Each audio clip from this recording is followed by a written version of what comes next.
दोस्तों अदानी ग्रुप को लेकर यहाँ पे कुछ बड़ी अपडेट निकल के आ रही है जिनको हम एक एक करके डिस्कस करेंगे। अदानी इंटरप्राइजेस ने एक बड़े सौदे को रद्द कर दिया, यानी एक जो डील होने वाली थी वो कैंसिल कर दी है। क्या है पूरा मामला, उसको समझने की कोशिश करेंगे। दूसरी तरफ बीएसई और एनएससी ने अदानी ग्रुप को बड़ी राहत दे दी है।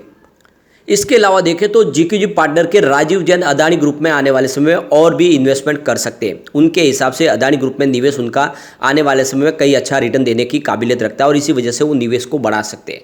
तो जैसे कि अदानी ग्रुप को इस समय फंड की काफ़ी ज़्यादा ज़रूरत है और इसके पीछे वजह है कि वो पुराने अपने जो भी कर्ज है, जो 2024 तक जो मैच्योर होने वाले बॉन्ड्स है, उन सब की वो रकम चुका देना चाहते हैं और एक निश्चित होकर नई शुरुआत करना चाहते हैं, क्योंकि हिंडनबर्ग ने बहुत ज़्यादा उनको डेंट पहुँचाया है और इसीलिए उनको फंड की ज़रूरत है। तो यहाँ पे देख सकते हो कि बड़े इन्वेस्टर हैं जो उनके साथ भरोसा भी कर रहे हैं, चाहे इंटरनेशनल जो बड़े बैंक हो या फिर हमारे इंडिया के बैंक हो, वो भी इस समय अदानी ग्रुप को कर्ज देने को बिल्कुल तैयार है।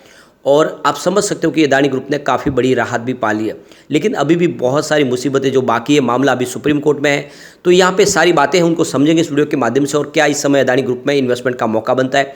लेकिन फ्रेंड, उससे पहले अगर आप पहली बार हमारे चैनल पे आए तो चैनल को सब्सक्राइब कर दीजिए, एक बेल आइकॉन दबा दीजिए ताकि जब भी नया वीडियो बने पहला नोटिफिकेशन आपको मिले। वीडियो पसंद आए तो लाइक से जरूर कीजिए। चलो फ्रेंड्स, वीडियो स्टार्ट करते हैं। मैं हूँ आपका दोस्त एस.बी. दवे और हमारे अपने चैनल ऑनलाइन कमाई में आपका बहुत बहुत स्वागत है। तो यहाँ पे जो बड़ी अपडेट निकल के आ रही है, अदानी रोड ट्रांसपोर्ट ने स्वर्ण टोलवे प्राइवेट लिमिटेड और गुजरात रोड इंफ्रा लिमिटेड के साथ में किए शेयर परचेस एग्रीमेंट को कैंसिल कर दिया है। Adani road transport and Adani enterprises की ही इकाई है। यह खरीद सौदे करीब 3110 करोड़ रुपीज़ के आसपास का ये सौदा था। अदानी ग्रुप की 100% की जो आप देखें तो स्वामित्व वाली subsidy company Adani road transport ने अगस्त 2022 में ही जानकारी दी थी कि वो Gujarat road infra company limited यानी GRICL और स्वर्ण टोलवे प्राइवेट लिमिटेड यानी STPL को खरीदने जा रही है। GRICL में 56.8% की हिस्सेदारी मैक्वारी एशिया इंफ्रा फंड का है। वही IL&FS का कंपनी में 26.8% की हिस्सेदारी है और बाकी हिस्सा गुजरात सरकार का है। अदानी हिंडनबर्ग के मामले के बाद से ही अदानी ग्रुप का पूरा फोकस अपने कर्ज के बोझ को कम करने पर है। कंपनी ने कहा कि वो अपने कोर बिजनेस पर ही फोकस बढ़ाएंगे। इसके साथ ही कंपनी ने अपने कुछ प्रोजेक्ट को टालने का फैसला भी किया है। तो अदानी इंटरप्राइजेस ने जो स्टॉक मार्केट को जानकारी दी है, उनका कहना है कि 4 अगस्त 2022 का जो share purchase agreement Adani road transport limited, MIMF investment India PT limited और MIF investment India 3 PT limited के बीच में हुआ है, जिसमें स्वर्ण टोलवे प्राइवेट लिमिटेड में 100% की जो हिस्सेदारी है और Gujarat road infra company limited में 56.8% की हिस्सेदारी को वो खरीदने जाने वाले थे। और हालांकि दूसरे पक्ष के द्वारा तय सीमा के अंदर समझौते को पूरी करने की स्थिति में संतोषजनक न होने की वजह से इस सौदे को हम रद्द करें। तो अदानी ग्रुप ने रीज़न दिया है कि समय से पहले जो हमने समय सीमा निश्चित की थी, उसमें उन्होंने हमें पूरी तरह से सेटिस्फाइड नहीं किया, इसलिए हम इस सौदे को कैंसिल कर रहे हैं।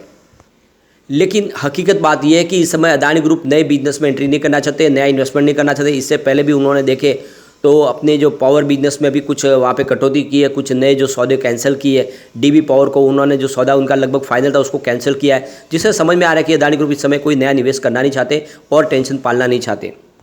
अब यहाँ पे अदानी इंटरप्राइजेस को लेकर काफ़ी बड़ी गुड न्यूज निकल के आ रही है। BSE और NSE ने अदानी इंटरप्राइजेस को ASM लिस्ट से बाहर कर दिया, यानी एक तरफ से उसको फ्री कर दिया है।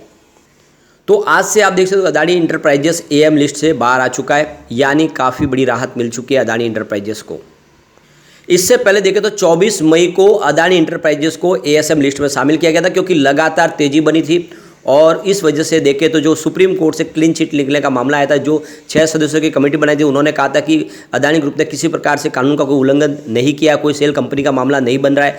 ऐसे में उसके बाद एक ज़बरदस्त तेजी बनी और उस वजह से 24 मई को इसको ASM लिस्ट में शामिल कर लिया गया था। तो यहाँ पे देख सकते हो, जब किसी शेयर के अंदर बहुत ही भारी वॉल्यूम में कामकाज शुरू हो जाता है या फिर बहुत तेज़ी से उसकी प्राइस बढ़ने लगती है या फिर प्राइस गिरने लगती है, तब उसको ASM लिस्ट में शामिल किया जाता है, यानी उसके ऊपर अतिरिक्त निगरानी रखी जाती है जिससे इन्वेस्टर को कोई नुकसान न हो जाए और इसीलिए ASM लिस्ट में डाला जाता है। लेकिन अब उसकी स्टेबिलिटी आ चुकी है शेयर की प्राइस के अंदर, तो उसको फ्री कर दिया गया है और ये काफ़ी बड़ी एक गुड न्यूज़ है ये अदानी इंटरप्राइजेस के लिए।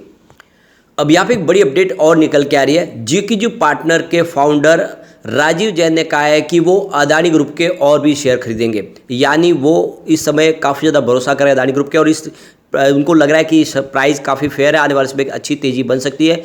तो आप समझ जुकी जी पार्टनर इस समय इसमें निवेश के बारे में सोच रहे हैं।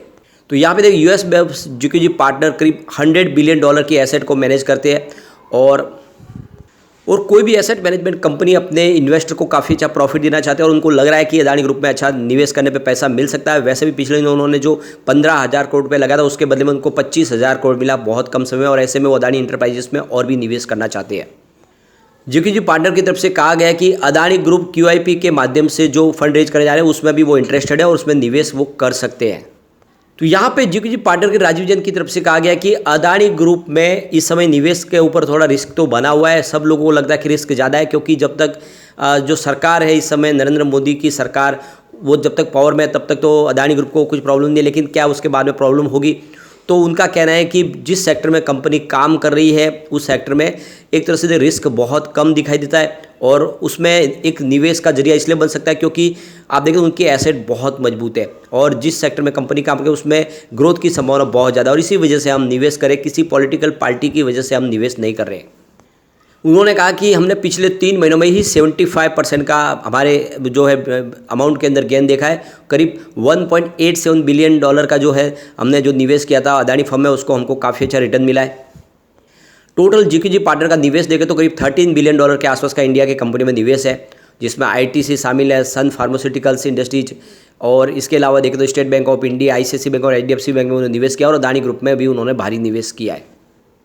तो कुल मिला के अदानी ग्रुप के लिए काफ़ी अच्छी राहत है कि आने वाले समय राजीव जैन और भी निवेश कर सकते हैं। अब यहाँ पे एक बड़ी अपडेट और निकल के आ रही है। अदानी ग्रुप के गौतम अदानी ने NCP चीफ यानी शरद पवार के साथ में फिर से सिल्वर ओक में मीटिंग की है, यानी शरद पवार के घर जाके उन्होंने मीटिंग की है कल। और ये आप देख सकते हो कि इससे पहले भी लगभग उन्होंने 1-1.5 महीने पहले इस मामला बनने के बाद उनके घर पे मीटिंग की थी, काफ़ी बड़ी मीटिंग चली थी और ये दूसरी उनकी मीटिंग है। आप समझ सकते हो कि शरद पवार ही वो शख्स है जो पूरे विपक्ष में से सिर्फ एक ही है जो अदानी ग्रुप के साथ खड़े हैं, और उन्होंने ये भी कहा था कि अदानी ग्रुप को बलि का बकरा बनाया जा रहा है। अदानी ग्रुप की तरफ से नहीं लगता कि कोई गलत काम किया गया है। एक बिजनेसमैन अपने हिसाब से बिजनेस कर रहे हैं और इसमें कोई गलत नहीं है। JPC की मांग करना बिल्कुल ठीक नहीं है, क्योंकि JPC से कोई भी फैसला होता नहीं है, और वैसे भी उसमें ज़्यादा करके जो मेंबर है वो तो रूलिंग पार्टी के होंगे, तो कैसे फैसला आएगा। ऑलरेडी सुप्रीम कोर्ट ने कमेटी बनाई है और सुप्रीम कोर्ट की कमेटी है जो भी फैसला देगी उसको सबको मानना चाहिए। तो एक तरह से बड़ा सपोर्ट मिला था और इसीलिए अब देख सकते हो कि फिर से गौतम अदानी शरद पवार से मुलाकात कर चुके हैं। ये क्या मामला हुआ, क्योंकि अभी भी देखें तो बहुत सारा विपक्ष हमलावर है। फिर से अब देखें तो जब संसद शुरू होगी तो उस मामले को उठाया जाएगा और ऐसे में वो चाहते हैं कि कुछ सपोर्ट मिले विपक्ष की तरफ से, और इसीलिए शरद पवार से उन्होंने मीटिंग की है। तो कुल मिला के अदानी ग्रुप हर तरह से कोशिश करे कि इस मामले से जल्द बाहर निकला जाए। वैसे इस पूरे मामले में शरद पवार की तरफ से क्लेरिफिकेशन दिया गया है कि एक सिंगापुर का डेलीगेशन आया था जिन्होंने कहा था कि हम गौतम अदानी से मुलाकात करना चाहते हैं।